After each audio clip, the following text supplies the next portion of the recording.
Be sure to like, comment, and subscribe for more, and follow me on Facebook for all future videos. Godzilla and Kong has stomped its way into theaters this weekend, and how does the new Monsterverse movie stack up? Is it a triumph? Is it really the new empire? Or does it fall flat? Be sure to stick around to find out. After having seen the film twice, once in IMAX and once in a regular theater, Adam Wingard's second entry into the Monsterverse is definitely what I would call a triumph. It's a very well made film and very action packed, which a lot of people have griped about with the Monsterverse not being very action packed and a little too much focus on the humans. This film finds a happy balance, I feel, and stands very well alongside Godzilla 2014, Kong Skull Island, King of the Monsters, and Godzilla vs. Kong, and as well as the new Monarch series, which is slated to get a potential second season late 2025. But we're here for Godzilla and Kong: The New Empire. I love the color palette that Adam Wingard went with for this. It's very vibrant, obviously, with Godzilla now being pink with a slight nod to the Millennium series. And I personally thought that was a great decision. Like, they found a way to continue building this universe, which is something we really don't see too often outside of the Marvel series and the DC series. So to see this, and especially with monsters we're familiar with, is a welcome change in Hollywood.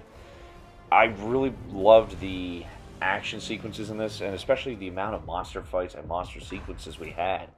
You know, it's not too often, and as I said earlier, it's usually a gripe amongst fans that there's not too much focus on the monsters. This time there was.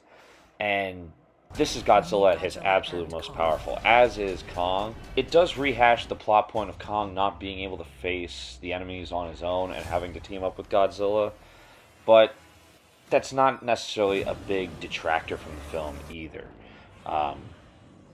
Especially like the fact of how much Kong has aged in this film, and some of what goes on.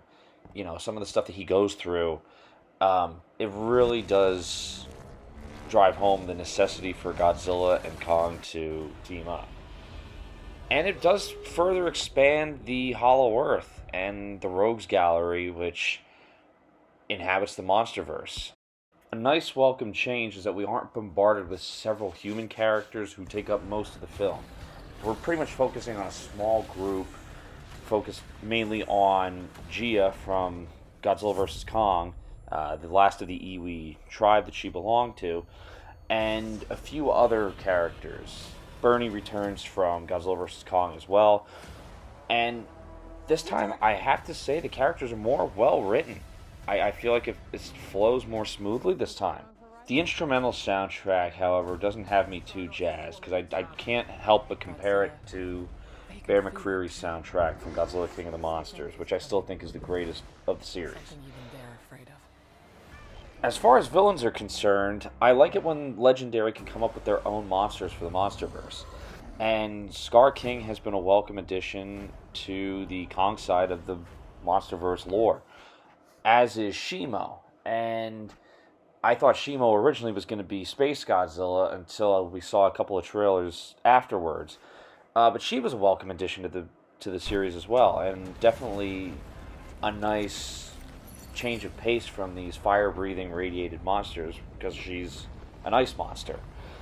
There is one other character in the film that was unfortunately spoiled for me. I will get to that in the spoiler review later on. Overall, I feel that this film was a much more solid entry compared to Godzilla vs. Kong. Not that I didn't enjoy it, but this film feels a little bit better paced, characters a little more fleshed out, and it's a little more humorous.